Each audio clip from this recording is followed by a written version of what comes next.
Hiroshima and Nagasaki. The United States was wrong in using nuclear weapons on the cities of Hiroshima and Nagasaki, Japan, as a first strike tactic. It was an unnecessary evil because diplomacy might have accomplished the end of the war just as effectively without the loss of hundreds of thousands of civilian lives. Hiroshima's death toll of mostly civilians was 135,000, and Nagasaki's was 50,000, or as high as 74,000. Japan's military position was already very much weakened. Japan's allies, Germany and Italy, had already been defeated and would not be able to render assistance. Japan's cities were under siege with nightly bombings. Naval blockades were keeping food and other necessary supplies from reaching the population, crippling their ability to sustain a strong opposition. Diplomatic relations should have been employed to end the war without the carnage caused by the bombings. Instead, the U.S. ignored available diplomatic tools in favor of atomic bombs to commit genocide of the Japanese population under the guise of quickly ending the war to save American lives.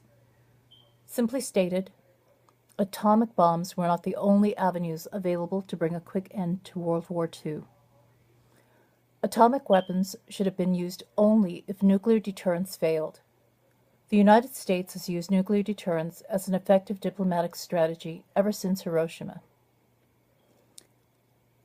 Deterrence loses none of its vitality if explained in a civilized manner, rather than being demonstrated with barbaric brutality. During World War II, the realm of school of thought in international relations theory was vividly depicted. The world was again in conflict with aggressive actors seeking power and expansionism through the use of military force. The Axis powers of Germany, Italy, and Japan were the offensive realists, that is, the power maximizers who sought political expansionism to control the world.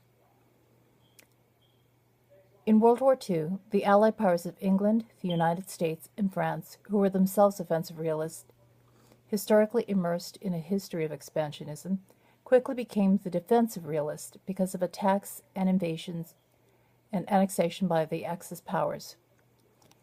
These imperialist nations were now having to defend their security and sovereignty. The U.S. had been neutral in the brewing conflict in Europe until Japan bombed Pearl Harbor. It quickly declared its entry into World War II as a necessary evil to prevent the death of democracy and align itself with England and France to form the powerhouse triumvirate. The Allied powers had existed in a secure, multipolar system of international power distribution.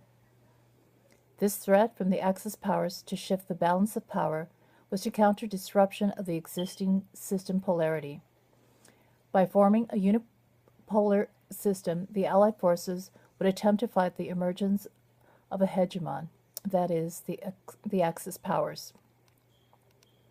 Had the United States utilized the intelligence community at the time, which was still in its infancy, they would have provided insight into the Japanese cultural mores. Rather than demanding the unconditional surrender by the Japanese, whose code of honor was insulted, the U.S. should have attempted to diplomatically inform them that the U.S. had created weapons of mass destruction that would annihilate the innocent civilian Japanese population and level all of Japan to the ground. One cannot be certain that the Japanese Emperor Hirohito would have chosen to surrender because he himself was a puppet to the Japanese bureaucratic machine. The choice may have been to save honor and allow this mass destruction to take place. However, the choice was never offered. The subsequent complete devastation of Japan resulted in the unconditional surrender after the senseless massacre of 200,000 innocent people. This unconditional surrender might have been accomplished if the U.S. diplomatic team had shared the film footage of the Los Alamos, New Mexico bomb tests.